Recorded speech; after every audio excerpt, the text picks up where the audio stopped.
जय हिंद एवरीवन। मेरा नाम निखिल उपाध्याय। आप मेरा चैनल निखिल उपाध्याय मीडिया देख रहे थे। आज हम करने वाले अपना मॉडर्न पीरियड।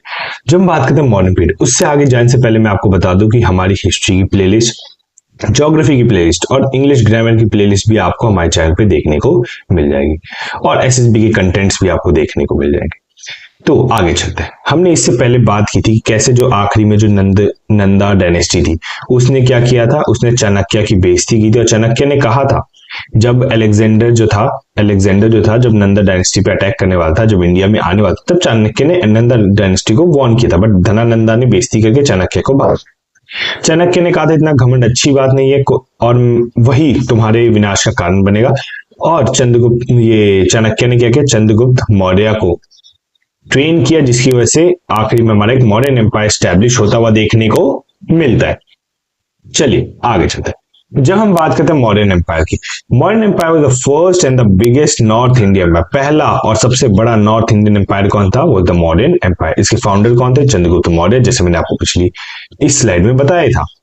अब कुछ सोर्सेज हमें देखने को मिले, जैसे अर्थशास्त्र, महावंशा, अशोकन पिलर, पिन्नी, डिमेस्कस और इंडिका। अब इनके बारे में भी हम डिटेल में आगे पढ़ेंगे। इस टाइम पे क्या था, सिल्वर और कॉपर को क्या किया जाता, मिंट किया जाता था, मतलब इन सिल्वर कॉपर को यूज किया जाता फॉर मेकिंग दी कॉइन्स। ये यहाँ पे बता रखा है। तो चलिए, पहला जो हमारा सोर्स है इज दी अर्थशास्त्र। तो अर्थशास्त्र को लिखा किसने था, it was written by Chanakya. अब इसमें हमें देखने को क्या मिला कि इसमें कई सारे नाम चाणक्य के देखने को मिले, जैसे पहला कौटिल्य, दूसरा चाणक्य, तीसरा विष्णुगुप्त एक्सेप्ट्रा। ठीक है, ये प्रोमिनेंट नेम हमें देखने को मिलते हैं। इसमें और क्या है, इसमें हमें पॉलिटिक्स और इकोनॉमी की बात लिखी हुई देखने को मिलेगी, कैसे जो मॉडर्न एम्पायर था चला करता, कैसे टैक्सेशन पॉलिसी यूज होती थी। इसमें एक और इंटरेस्टिंग चीज देखने को मिलती है, is the Saptanga. Saptanga is 7 part of rule, मतलब कैसे किन तरीकों से जो एम्पायर था वो 7 हिस्सों में बटा हुआ था। पहला वो ग्रुप था जो कि क्या था, एलाई, जो कि उस एम्पायर का सबसे क्लोज मित्र हुआ करता था। दूसरा है स्वामीन। स्वामीन मतलब द रूलर, जो रूलर के यहाँ पे कि हर एक एम्पायर में एक रूलर होता है, कि इस एम्पायर में भी एक रूलर था। अमात्य मींस मिनिस्टर, यहाँ पे हमें मिनिस्टर्स भी देखने को मिलते हैं। उसके बाद यहाँ पे क्या बोल रखा है, उसमें बोल रखा है जनपदा। जनपदा मतलब हर एक रूलर की क्या होती है, टेरिटरी होती है। हर एक एम्पायर की टेरिटरी और एक पॉपुलेशन होती हुई देखने को मिलती है। पांचवा यहाँ पे बोल रखा है दुर्गा। दुर्गा मीन्स फोर्ट या फिर कैपिटल सिटी। क्या होता था कि उस टाइम पे कैपिटल सिटी को भी क्या किया जाता, फोर्टिफाई किया जाता था। छठा आता है कोशा। कोशा मीन्स टेरिटरी, टेरिटरी कह रहा। ट्रेजरी मीन्स क्या था कि अब एम्पायर के पास पैसा तो चाहिए। ठीक है, ये यहाँ पे बता रखा है। सातवां आता है डंडा। डंडा मीन्स आर्म्ड फोर्स। अब क्या होता है, मान लो कोई भी दंड, जिसे हम डंडा नहीं, दंड जिसे हम कहते हैं, अगर कोई भी एक आदमी वो प्रोटेस्ट करना चाहता है स्टेट के अगेंस्ट में, तो आर्म फोर्स क्या करेगी, सप्रेस करने की कोशिश करेगी। तो ये यहाँ पे 7 पार्ट्स में डिवाइड करता हुआ देखने को मिलता है इन दी अर्थशास्त्र। जब हम बात करते हैं इंडिका की, Indica was written by Megasthenes. Megasthenes कौन था, he was the ambassador of Seleucus Nicator. अब सेल्यूकस निकेटर कौन है, सेल्यूकस निकेटर अगर तुम देखोगे, अलेक्जेंडर जब यहाँ पे आया था, अगर आपने पुरानी वीडियो देखी तो उसने क्या किया था, पोरस से लड़ाई की थी।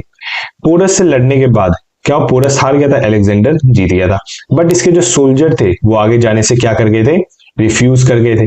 तो अलेक्जेंडर ने क्या किया, अपना जो सेनापति था, सेनापति का नाम क्या था, सेनापति का नाम था सेल्यूकस निकेटर, उसे जिम्मेदारी सौंप दी कि तुम इससे आगे कैप्चर तुम करो। और जो अलेक्जेंडर था वो कहां चला गया, वो हमें ग्रीस जाता हुआ देखने को मिला था। अब समझ आए सेल्यूकस निकेटर कौन है। अब जो सेल्यूकस निकेटर का एम्बेसडर था, जिसका नाम क्या है, मेगास्थनीज, वो आया था यहाँ पे मॉडर्न एम्पायर में, और वहां पे जाके पूरा इन सब चीजों को देख रहा होता है। तो इसकी बुक भी ना एक इंपॉर्टेंट सोर्स का काम करती है, ये बात समझ में। फिर उसके बाद बोल रखा है कि ये जो बुक है ये किस में लिखे, फ्रेगमेंटेड फॉर्म में लिखे। फ्रेगमेंटेड मतलब पहला एक पार्ट लिख दिया, फिर कुछ टाइम बाद दूसरा, फिर तीसरा, फिर चौथा, फिर इन सबको कंपाइल कर दिया और एक बुक बना दी जिसका नाम है इंडिका। इसमें हमें बता रखा है कि सबसे इंपॉर्टेंट जो उस एम्पायर के लिए था इज द पाटलिपुत्र, ये यहाँ पे बता रखा है। ड्यूरिंग मौर्य एम्पायर, वही चीज मौर्य एम्पायर 7 हिस्सों में डिवाइड थी, हमने ऊपर भी देखा। कुछ और सोर्सेस की जब हम बात करते हैं मौर्य एम्पायर की, वो है महावंशा, जो कि एक बुद्धिस्ट टेक्स्ट है। दिमिस्कस, जो कि बिंदुसारा के टाइम पे आया था, इसके बारे में भी हम डिटेल में बात करेंगे।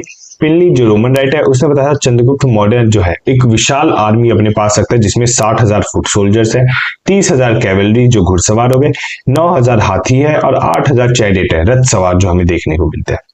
और जैन टेक्स्ट भी हमें कुछ देखने को मिलते हैं for the inform sources of the Chandragupta Maurya. ये बात समझ में, आगे चलते हैं।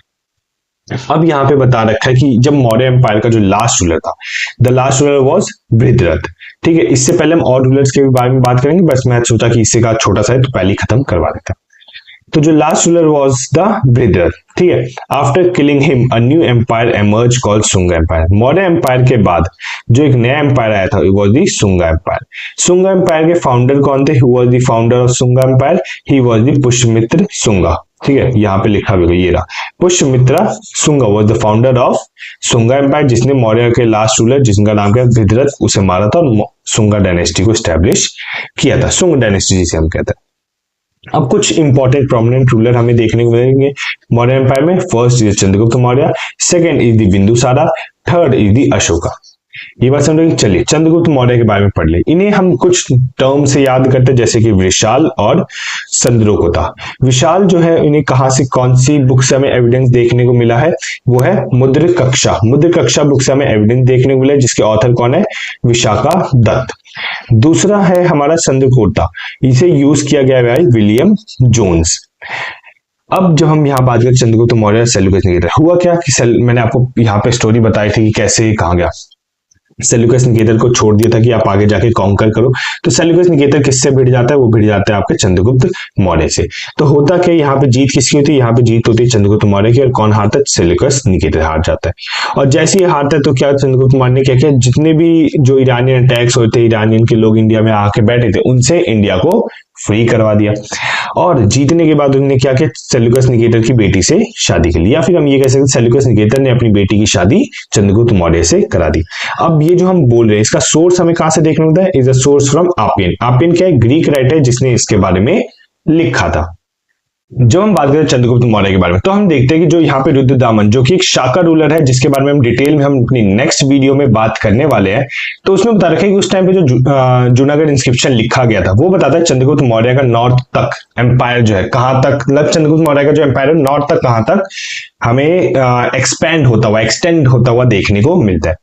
इनने बताया था और क्या कि जो चंद्रगुप्त मौर्य ने लास्ट ब्रेथ कहां पे ली थी? कर्नाटका में। कर्नाटका में क्यों ली थी? क्योंकि जो चंद्रगुप्त मौर्य थे जब उनने जैनिज्म की तरफ अपना कदम बढ़ाए थे, तो उनके जो लीडर थे जिनसे उन्होंने एजुकेशन लिया वो भद्रबाहु। जैसे कि मैंने पिछली वीडियो में बताया था, जो जैनिज्म था दो हिस्सों में स्प्लिट होता हुआ देखने को मिला, under the leadership of Bhadrabahu and Sthulabhadra. हुआ क्या था कि जब मगध था, मगध में क्या हुआ? फेमाइन आया था। कब आया था? जब जो महावीरा की डेथ हुई तो मगध में फेमाइन आया। जब फेमाइन आया तो जो जैनिज्म था दो हिस्सों में स्प्लिट हुआ, एक स्थूलभद्रा दूसरा भद्रबाहु। भद्रबाहु ने क्या किया, अपने फॉलोअर्स को लेके कहां चले गए थे? वो चले गए थे कर्नाटका, और उन्हीं के साथ साथ चंद्रगुप्त मौर्य भी चले गए थे कर्नाटका। और जो स्थूलभद्रा थे वो वहीं पे मगध में ही रहे थे, और मगध में रहने के बाद उन्हें क्या बोला गया था? श्वेतांबर। जो उनके जो फॉलोअर्स थे उन्हें श्वेतांबर्स बोला गया था, और जो कर्नाटका गए थे उनके फॉलोअर्स को क्या बोला गया था? दिगंबर्स। दिगंबर्स वो लोग थे जो कि क्लोथ्स नहीं पहनते थे, ठीक है, और श्वेतांबर्स वो लोग थे जो कि क्लोथ्स पहना करते थे, व्हाइट क्लोथ्स पहना करते थे। अब यहां बताओ डाइट ड्यू टू स्टार्वेशन। होता क्या था कि जैनिज्म में ये चीज बोलेगी कि पहले कि तुम क्या करते हो, पहले तुम अपना घर छोड़ते हो, मोह माया से छोड़ते हो, उसके बाद पैसा छोड़ देते हो, फिर खाना छोड़ देते हो, पीना छोड़ देते हो, फिर जब तुम्हारी मृत्यु हो जाती है तो माना जाता है कि मृत्यु होने के बाद तुम्हें बोला जाता है कि तुमने क्या किया है, अपनी बॉडी भी लीव कर दी है। तो इस टर्म को बोला गया सिलिखाना संथावा। ये बात समझ लगी। चंद्रगुप्त मौर्य ने क्या किया था? सुदर्शन लेक के लिए क्या किया था? ऑर्डर दिए गए थे, बट इसे बनाया किसी और द्वारा गया था। इसका जो एविडेंस है ये भी हमें अलग अलग इंस्क्रिप्शंस में देखने को मिलेगा। ये हम अपनी जो आने वाली वीडियोस है उसमें हम सब का जो है कवर अप करने वाले हैं। यहां तक बात समझ में? चलिए आगे चलते हैं। चलिए अगला जो टर्म आता है वो है हमारा Bindusara. Bindusara was the son of Chandragupta Maurya. He got the throne in 298 BC. 298 BC में क्या हुआ? बिफोर क्रैश है, क्या हुआ था कि बिंदुसारा को थ्रोन मिली थी। He was known as Amritaghat, ठीक है, अमृता घाट, ठीक है। अमृता घाट का मतलब क्या होता है? डिस्ट्रॉयर ऑफ एनिमी, अपने एनिमी को डिस्ट्रॉय करना बुरी तरीके से, तो इसे टाइटल दिया गया था। इसके टाइम पे कौन था? डिमेस्कस, ठीक है। अब डिमेस्कस अगर आप देखोगे यहाँ पे नाम मैंने आपको बता रखा था, ये बंदा आया था किसके टाइम पे? बिंदुसारा के टाइम पे आता हुआ हमें देखने को मिलता है। ये आया था इंडिया में, और इसने क्या किया था? बिंदुसारा के कोर्ट में रुका हुआ था। He stayed in the Bindusara court and he was the ambassador of Antiochus, ठीक है। एंटियोकस का जो कौन था? एंटियोकस 1 का एम्बेसडर कौन था? डिमेस्कस था। एंटियोकस कौन था? सीरियन किंग हमें देखने को मिलता है। इन्हीं के टाइम पे, बिंदुसारा के टाइम पे क्या होता है, इनका जो एल्डेस्ट सन था उसका नाम क्या है, सुशीमा। ठीक है, और उसके बाद हम देखने का अशोका। ठीक है, ऐसे काफी सारे सन थे बट हम दो के बारे में ही पढ़ने वाले हैं। हुआ क्या, तक्षशिला में रेबल स्टार्ट हुआ अगेंस्ट द मॉडर्न एम्पायर। अब तक्षशिला है का, अगर आप इंडिया में देखो यहाँ पे आपको क्या देखने को मिल रहा है, तक्षशिला देखने को मिल रहा है कि नहीं मिल रहा है यहाँ पे। अगर आप उस टाइम तो पूरा पाकिस्तान ये साथ तो इंडिया का ही पार्ट था ना, तो यहाँ पे तक्षशिला में क्या हो, रेबल हमें देखने को मिला अगेंस्ट दी मॉडर्न एम्पायर। तो सुशीमा जो उनके एल्डेस्ट सन थे, तो बिंदुसार ने क्या किया, सुशीमा को भेजा कि जाओ जाके इस रेबल को सप्रेस करो। बट क्या हुआ, ये जो एल्डर सन थे क्या हो गए, फेल कर गए। फिर जो बिंदुसार थे उनने किसे भेजा, अशोका को भेजा, और अशोका इस चीज में क्या हो गए, सक्सेसफुल साबित होते हुए देखने को मिले। तो बिंदुसार को लग गया था कि हमें जो अगला किंग होगा वो अशोका ही होगा। बिंदुसार के हम कुछ नाम से भी उन्हें जानते हैं, जैसे कि बिंदुसार। बिंदुसार कौन है, is the written in Puranas, या फिर विनर ऑफ 16 स्टेट जिसे बोला गया है त्रिनाथ। त्रिनाथ ने इसका नामकरण किया था, विनर ऑफ 16 स्टेट। अब ये थे कौन, he was a Buddha teacher. ये चीज समझ में आई। अब रिलीजियस पे आते हैं। बिंदुसारा एक रिलीजन को फॉलो करते हैं जिसका नाम क्या है, अजीविक संप्रदाय। अजीविक संप्रदाय जो थे, who founded it, he this empire was founded by Maskari Putra Gaushal, was a student of Mahavira. Mahavira कौन थे, जैनिज्म के आपको देखेंगे 24 तीर्थंकर हमें देखने को मिलता है, ही वाज दी महावीरा। अब जो मस्कलीपुत्र गौशाल था, he was student of Mahavira, उनने इस रिलीजन को क्या कहते हैं, फाउंड किया था। अब हुआ क्या था कि उस टाइम पे जो जैनिज्म और मस्कलीपुत्र जो गौशाल थे, इनके बीच में हमें कंट्रोवर्सी देखने को मिली, जिसकी वजह से इनने जैनिज्म को लेफ्ट कर दिया और अपना नया रिलीजन फॉलो किया था। इस रिलीजन का इंपॉर्टेंट सेंटर हमें कहां देखने को मिला, सारावस्ती में देखने को मिलता है। बिंदुसारा ने क्या किया था, ही मेड केव एट बराबर हिल फॉर हिज धम्मा फॉलोअर्स। अब क्या, जो भी इससे फॉलोअर करते थे उसके लिए उन्होंने क्या किया, केव बनाया था। कहां पे, बराबर हिल्स में उन्होंने केव बनाया कि सो दैट दी जितने भी फॉलोअर्स है वहां आए, अपने साथ बैठक करे, कोई भी मीटिंग वगैरह वो वहां पे कंडक्ट की जाए और वहां के फॉलोअर्स और ज्यादा ज्यादा से ज्यादा गेन करे, फॉलोइंग गेन करे। जो हमारे तीसरे किंग हमें यहाँ पे देखने को मिलते हैं, he is the Ashoka. Ashoka is one of the important king in the modern empire. इनकी मदर का नाम क्या था, इनकी मदर का नाम था सुभद्रा नगी, और इन्हें थ्रोन जो थी, इन्हें सबसे पहले जो गद्दी मिली थी, he was the governor of Avanti. Avanti का गवर्नर बनाया था। और इन्हें गवर्नर क्यों बनाया, किंग क्यों नहीं बनाया गया था, क्योंकि होता क्या है कि पुराने टाइम में जब आपको टेस्ट करना हो कि राजा ठीक है या नहीं है, या राजा अपने फुल कैपेसिटी पे वर्क कर सकता है नहीं कर सकता है, तो उससे पहले क्या जाएगा, उन्हें गवर्नर बनाया जाता है। जैसे कि अगर आपको अगर आप पेपर देने जा रहे हो, सीडीएस का या किसी भी एग्जाम का पेपर देने जा रहे हो, तो आप क्या करते हो, उससे पहले आप जाते हो और आप देखते हो कि यार मैं पहले मॉक पेपर लगाता हूँ। ठीक है, मॉक पेपर में मैं सही से कर पा रहा हूँ नहीं कर रहा, जब आप सही लाइन लग जाते हो तब आप रियल पेपर देने जाते हो। Same goes for the throne वाला हिस्सा। ठीक है, जो अवंती का जो गवर्नर किसे बनाया था, अशोका को बनाया था, चेक करने के लिए कि अशोका जो है किंग बनने लायक है कि नहीं। ये बात हमें कि उसे ट्रेनिंग मिल जाए और किंग बन सके, तो ये यहाँ पे बता रखा है। हमें अशोका के डिफरेंट नेम से भी हमें पता चला कि अशोका के अलग अलग नेम भी होते थे, जैसे अशोका वर्धन। अशोका वर्धन जो है नाम अशोका के लिए था, वो हमें कहां से पता चलता है, फ्रॉम दी पुराण्स। पियादसी हो गया, यहाँ पे डी भी आएगा। ठीक है, पियादसी होगा। पियादसी जो थी अभिलेख जो है, पियादसी का नाम हमें कहां से पता चलता है, इंस्क्रिप्शन से पता चलता है। अगर आप क्लास 12th की बुक देखोगे वहां पे भी हमें इसके बारे में एनसीईआरटी में पता चलता है। अब जो पियादसी जो था उसे जेम्स प्रिंसेप ने डिस्कवर किया था। जेम्स प्रिंसेप ने डेसिफर किया था ब्राह्मी और खरोष्टी लिपि को, और वहां पे हमें पियादसी वाला टर्म यूज करता हुआ देखने को मिला था। अशोका जो टर्म था हमें गुर्जरा और मस्की इंस्क्रिप्शन से देखने को मिला है। जो गुर्जरा था वो राजस्थान के इलाके में मिलता है, जो मस्की है वो हमें कर्नाटका के इलाके में देखने को मिलता है। याद रखना, जो पियासी मैं यहाँ पे सही कर दूंगा, पियादसी हो जाएगा, टेंशन ना लेना। फिर अशोका जो थे वो कौन थे, बौद्ध धर्म के बिलीवर थे। ठीक है, उपगुप्ता वॉज टीचर ऑफ हिम। अब अशोका जो थे वो क्या थे, बुद्ध धर्म को फॉलो किया करते, और उनके टीचर कौन थे, उपगुप्ता हमें देखने को मिलता है। अशोका ने एक राजाकाज बना रखे थे। Rajakaj was a class of officers. Class of officers कौन, इनका काम क्या था, जो धम्मा को जो फॉलो कर रहे हैं उन लोगों को अवार्ड देना, जो कि किसे फॉलो कर रहे हैं, those who are following the Dhamma sincerely without any greed and anything else, और जो इन्हें फॉलो नहीं करे उन्हें पनिश करना, ये यहाँ पे बता रखा है। इनने एक और बना रखा था, धम्मा महामत्रा। ठीक है, धम्मा महामत्रा। अब ये कौन थे, to propagate Dhamma among various group including women. ये एक ग्रुप, ये एक क्या कहते हैं, लीडर कह सकते हो या फिर एक संघ कह सकते हो, जो कि क्या करता था, जो अशोका का जो रिलीजन है उसे फॉलो, मतलब अशोका के जो धम्मा की जो पॉलिसी होती थी उन्हें प्रोपोगेट करने में हेल्प करता था among the various group and the women. He was the first king to inscribe message to the stone. ये पहला राजा था जिसने क्या किया था, मैसेज लिखवाए थे पत्थरों के ऊपर। इससे पहले किसी भी राजा ने कोई भी जो लेटर वगैरह जो थे या कोई भी मैसेज जो था स्टोन्स के ऊपर नहीं लिखवाया था। Ashoka became the first king to do this.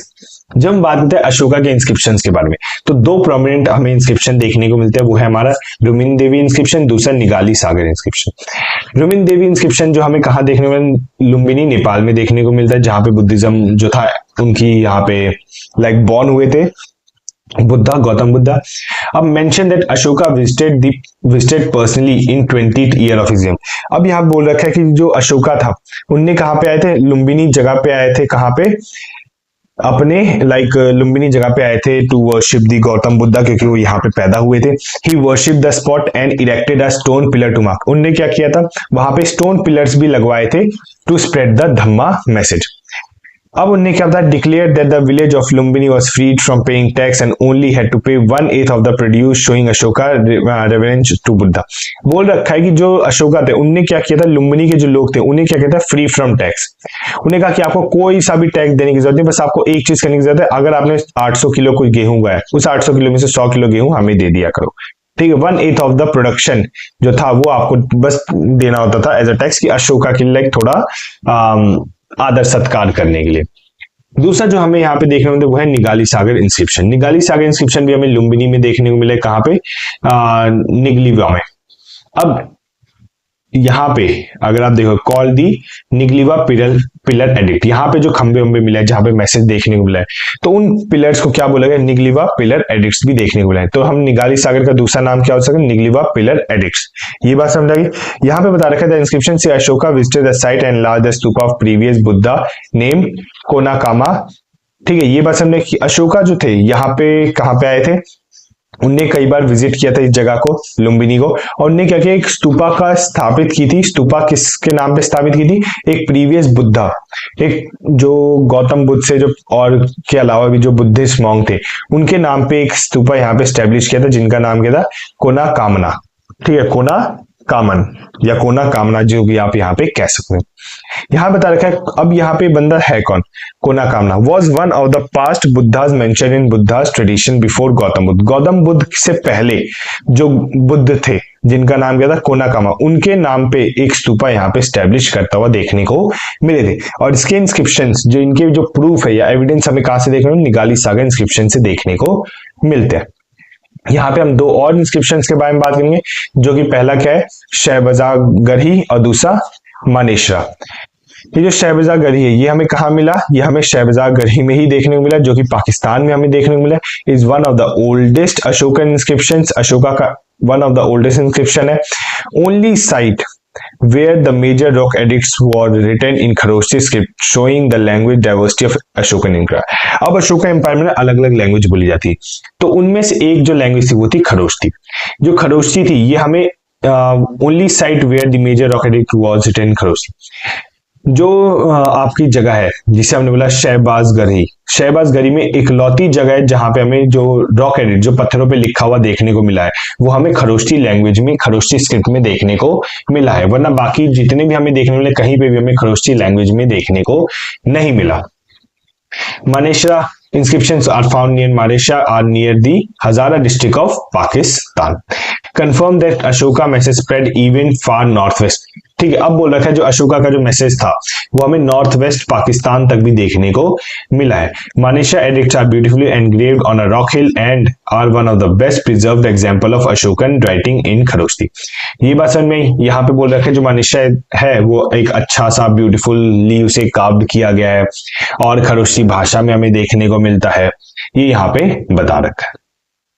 एक और इंस्क्रिप्शन के बारे में हम यहाँ पे बात करेंगे, इज दी खंडार इंस्क्रिप्शन। आप कहोगे सर इतने इंस्क्रिप्शन क्यों पढ़ा रहे हो, 1 2 3 4 5, यहाँ पे हमें 6 भी एक और देखने को मिलता है। क्यों, क्योंकि सारे अब क्या ट्रेंड हो रहा है ना कि आप एंशिएंट हिस्ट्री से सवाल आ रहा है। एंशिएंट हिस्ट्री में अगर आप सवाल देखोगे तो इस सवाल जो है वो आपको इंस्क्रिप्शन से देखने को मिलता है, इस वजह से हम यहाँ पे इंस्क्रिप्शन पढ़ रहे हैं। खंडार इंस्क्रिप्शन में क्या लिखा है, ये कहाँ मिला है, खंडार में मिला है, जो कि आज के टाइम में अफगानिस्तान में हमें देखने को मिला है। It is one of the earliest Ashokan addicts, one of the earliest Ashokan addicts देखने को मिलता है। और इंस्क्रिप्शन स्प्रेड अशोका धम्मा, अशोका के धम्मा को प्रोड्यूस किया गया था, मतलब ये कैसे स्प्रेड किया गया था। ठीक है, इसमें क्या था, अशोका धम्मा में जो भी आपको अच्छी चीज देखने में, काइंडनेस रखो, सेल्फ कंट्रोल रखो, गुस्से को शांत रखो, और क्या कहते हैं, पेरेंट्स की रिस्पेक्ट करो, बूढ़े बूढ़ों की रिस्पेक्ट करो, हार्मनी मेंटेन करके रखो, ये यहाँ पे बता रखा है। थोड़ा सा जब हम पढ़ ले अशोका धम्मा के बारे में, Ashoka try to propagate not only the teaching of Buddhism but also to contain noblest idea of humanism. उन्होंने कहा था सिर्फ बुद्धिज्म के आइडियाज को फॉलो करना ही मेरा मेन मोटिव नहीं है, क्या नोबल लोगों को नोबल आइडियाज भी देना मेरा काम है। नोबल आइडिया जैसे हम्बल रहो, गुस्से पे काबू रखो, ये सारा अशोका धम्मा के अंदर हमें देखने को मिलता है। अब यहाँ पे जब हम बात करते हैं अशोकन इंस्क्रिप्शन की, ये दो हिस्सों में लिखे जाते थे, दो लैंग्वेज में कई बार ज्यादातर हमें देखने को मिलता है। वो था एक पहला खरोष्ठी और दूसरा ब्राह्मी। जो खरोष्ठी होती थी वो लिखी जाती राइट टू लेफ्ट में। अगर मैं कहूँ यहाँ पे हमारा राइट हैंड है तो यहाँ से ऐसे शुरू होगा और यहाँ तक जाके खत्म होता था। और ब्राह्मी जो थी लेफ्ट टू राइट में लिखी जाती थी।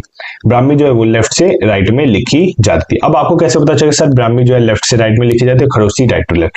क्या होता है, जब भी हम लिख देते हैं, जैसे अगर मैं यहाँ पे लिखूं this is my class and I am going to finish the race which I have। अब देखो यहाँ पे क्या है, यहाँ पे स्पेस हमें ज्यादा देखने को मिलता है, धीरे धीरे करके एंड तक आते हैं स्पेस जो है हमें कम देखने को मिलता होता है। तो हम ये मान लेते हैं कि यहाँ से जो है ये कौन सी होगी, ये ब्राह्मी स्क्रिप्ट है। क्यों? क्योंकि ये लेफ्ट से राइट में लिखी जा रही है। सेम गोस यहाँ, अगर यहाँ पे ज्यादा स्पेस है और यहाँ पे आते हैं कम स्पेस होने लग जाएगा, तो हम ये मान लेंगे कि ये क्या है, ये खरोष्ठी लैंग्वेज है। ये बात समझे, क्योंकि राइट से लेफ्ट में आ रही है। अब 1837 में क्या हुआ, जेम्स प्रिंसेप ने क्या किया था, अशोका इंस्क्रिप्शन को डेसिफर किया था। डेसिफर्ड अशोका इंस्क्रिप्शन कॉल्ड धम्मा लिपि। धम्मा लिपि को इसने क्या किया, डेसिफर किया था। 1750 में founded Ashoka inscription by T Fethler. 1750 में क्या हुआ, अशोका का इंस्क्रिप्शन ढूंढा गया था बाय टी फेथलर।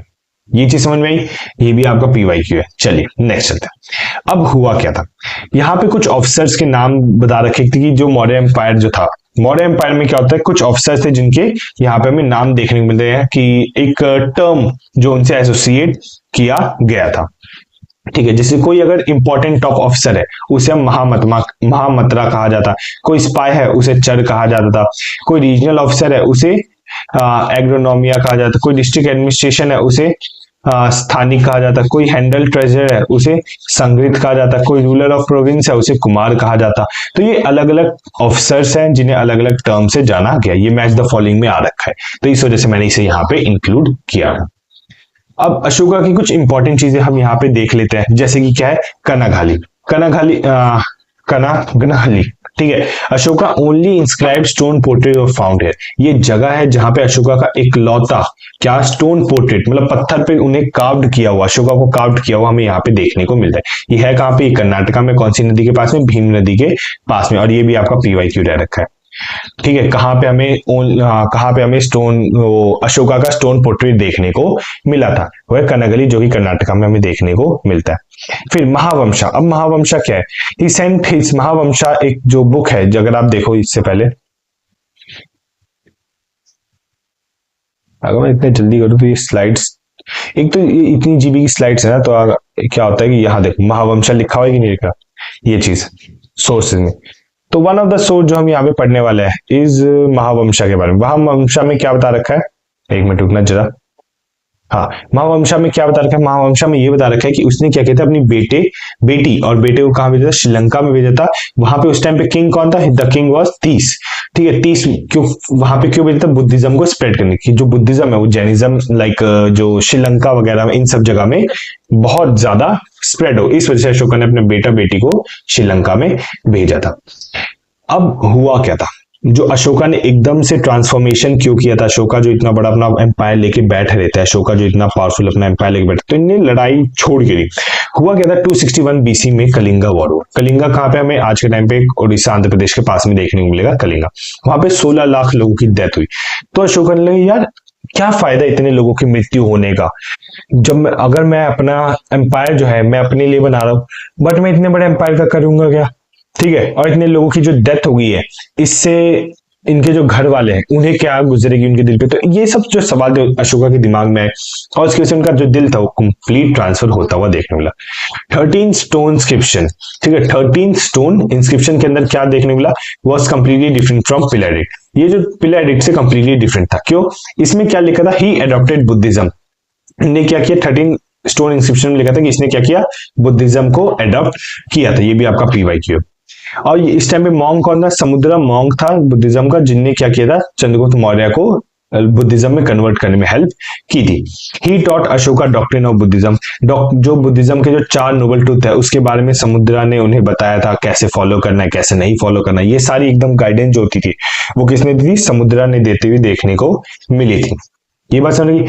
ये हमें और क्या बताता है इंस्क्रिप्शन, ये tell sent peace mission to spread peace and harmony in Buddhism. इसमें बता रखा है जो अशोका जब बुद्धिज्म को अडॉप्ट कर लिया था, उनने क्या किया था, मिशनरीज भेजे थे कहां पे, peace to spread peace and harmony and Buddhism. Buddhism को अलग अलग जगह पे स्प्रेड करने के लिए इन्हें क्या किया था, अलग अलग अपना ग्रुप बनाया और लोगों को भेजा था अलग अलग different part of the countries में। अशोका इंस्पायर्ड फ्रॉम निग्रोधर, अब बॉय मॉन्क, एक छोटा बच्चा था जो कि क्या था, मॉन्क था, उसका नाम क्या था, निग्रोधर। उससे इंस्पिरेशन ली थी किसने, अशोका ने। किया इतना छोटा बच्चा हो कि इतनी सारी ज्ञान की प्राप्ति लेके बैठा, मेरे पास कुछ नहीं है। तो ये है यहाँ पे हमें देखने को मिलता है। यहाँ पे आकर आपका जो मौर्य एम्पायर है, ठीक है, मौर्य एम्पायर जो है हमारा यहाँ पे काफी खत्म होता हुआ देखने को मिल रहा है। तो इससे पहले हमने कलिंगा वॉर पढ़ लिया, अशोका के बारे में पढ़ लिया था यहाँ पे। फिर उसके बाद अगर हम जाएंगे अशोका के बारे में पढ़ने के बाद आपको बिंदुसार के बारे में पढ़ लिया, बिंदुसार के बाद हमने चंद्रगुप्त मौर्य के बारे में पढ़ लिया था। तो हमने अच्छी खासी डिटेल जो है यहाँ पे हमें देखने को मिलती है। आपको जो इसका PDF है, आपको इसका PDF आपको कहाँ मिल जाएगा, आपको टेलीग्राम ग्रुप में मिल जाएगा। तो आप जाके टेलीग्राम ग्रुप को ज्वाइन कर सकते हैं फॉर मोर इन्फॉर्मेटिव वीडियो, मतलब फॉर मोर इन्फॉर्मेटिव PDFs। तो ये बात ध्यान रखना। और हम मिलते हैं अपनी अगली वीडियो में, जो कि हमारी कल की क्लास कौन सी होगी, कल की क्लास चलो देखते हैं जो भी हमारी कल की क्लास होगी। तो मिलते हैं अपनी नेक्स्ट वीडियो में, तब तक के लिए जय हिंद और बाय बाय।